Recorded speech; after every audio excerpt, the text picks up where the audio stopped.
السلام علیکم ورحمۃ اللہ وبرکاتہ۔ تمام عالم اسلام کو ماہ مبارک ہو۔ رمضان المبارک کی خوشیاں آپ تمام احباب کو نصیب ہو۔ اس میں کوئی شک نہیں کہ رمضان المبارک برکتوں والا مہینہ ہے، رحمتوں والا مہینہ ہے، مغفرتوں والا مہینہ ہے۔ سلف صالحین کا یہ وتیرہ ہوا کرتا تھا کہ وہ رمضان المبارک کے آنے سے 6 ماہ قبل اللہ رب العالمین سے گڑ گڑا کر رو رو کر یہ دعائیں کرتے تھے کہ یا اللہ تو ہمیں رمضان المبارک کا مہینہ عطا فرما۔ اور جب اللہ رب العالمین انہیں رمضان کی سعادت عطا فرماتا تو اس ماہ کے اندر وہ اپنی طاقت کے مطابق عبادات کرتے، اور جب رمضان کا مہینہ گزر جاتا تو پھر وہ اللہ رب العالمین سے گڑ گڑا کر رو رو کر یہ دعائیں کرتے تھے کہ یا اللہ حق تو یہ ہے کہ حق ادا نہ ہوا، لیکن پھر بھی اس ماہ کے اندر جو ٹوٹی پھوٹی ہم نے عبادات کی ہیں یا اللہ تو اسے قبول و منظور فرما۔ سامعین محترم، آج بھی رمضان المبارک کا مہینہ آتا ہے، لیکن رمضان المبارک کا مہینہ ہمارے لیے رحمتوں کا، برکتوں کا، مغفرتوں کا نہیں ہوتا ہے، بلکہ رمضان کا مہینہ ہمارے لیے سیزن کا ہوتا ہے، کاروبار کا ہوتا ہے، منافع کا ہوتا ہے۔ ہم اس بات پر شکر ادا کرتے ہیں کہ چلو اس ماہ کے اندر ہمیں منافع زیادہ ہوگا۔ کاروباری حضرات، اسپیشلی فروٹس بیچنے والے جو بیوپار ہیں، وہ کیا کرتے ہیں کہ جی اپنی اشیاء کو بڑھا چڑھا کر پیش کرتے ہیں،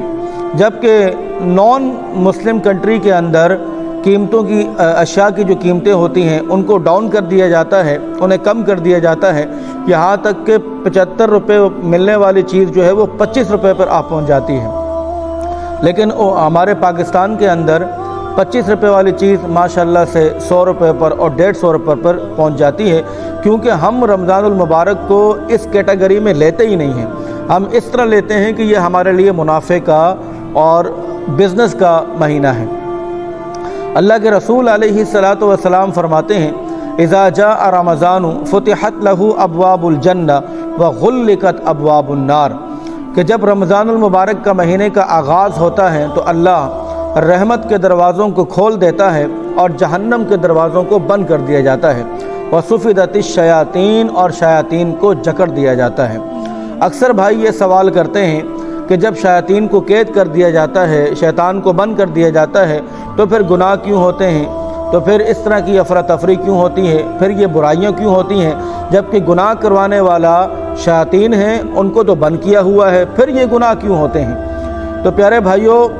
اس کا جواب یہ ہے کہ اس میں کوئی شک نہیں کہ اللہ کے رسول نے فرمایا کہ شیاطین کو جکڑ دیا جاتا ہے۔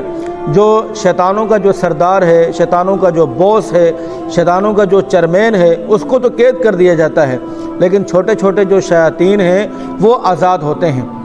اور ایک بات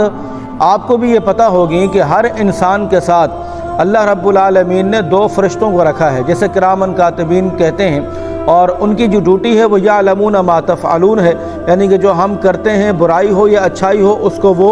درج کر رہے ہوتے ہیں۔ لیکن اس کے ساتھ ساتھ ہر انسان کے ساتھ ایک شیطان بھی ہوتا ہے، اور وہ شیطان اس کا برا نفس ہے، برے خیالات ہیں، برے وسوسات ہیں، یہ ساری کی ساری چیزیں اس شیطان کی طرف سے ہوتی ہیں کہ جو انسان کا اپنا ذاتی شیطان ہے۔ اللہ کے رسول صلی اللہ علیہ وسلم سے سوال کیا گیا تھا، جب یہ حدیث بیان ہوئی تو سوال ہوا اے اللہ کے رسول کہ آپ کے ساتھ بھی آپ کا ہم زلف ہے؟ تو اللہ کے رسول نے فرمایا تھا کہ میرے ساتھ میرا ہم زلف ہے، لیکن وہ مسلمان ہو چکا ہے۔ تو اس میں کوئی شک نہیں کہ شیاطین جکڑ دیے جاتے ہیں، لیکن انسان کا جو اپنا ہم زلف ہے، جو اس کا اپنا شیطان ہے، وہ آزاد ہوتا ہے۔ ان الشیطان یجری من الانسان مجری الدم، کیونکہ شیطان انسان کی رگوں میں اس طرح سرایت کرتا ہے جس طرح خون رگوں کے اندر دوڑ رہا ہوتا ہے۔ اگرچہ چیئرمین باس بند ہے، لیکن آپ کا جو اپنا چیئرمین ہے، آپ کا جو اپنا باس ہے، وہ آزاد ہے۔ تو خلاصہ کلام یہ ہے میرے محترم بھائیوں، دوستوں، بزرگوں، رمضان المبارک کا مہینہ منافع کا مہینہ ہے، سیزن کا مہینہ ہے، لیکن یہ کاروباری سطح پر نہیں، یہ کسی اور سطح پر نہیں، بلکہ یہ جو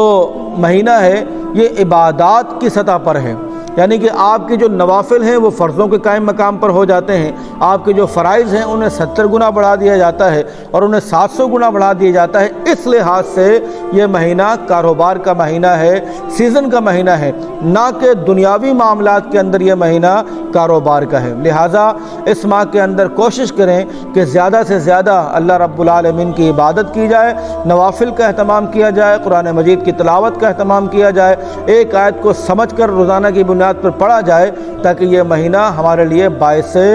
سعادت ہو۔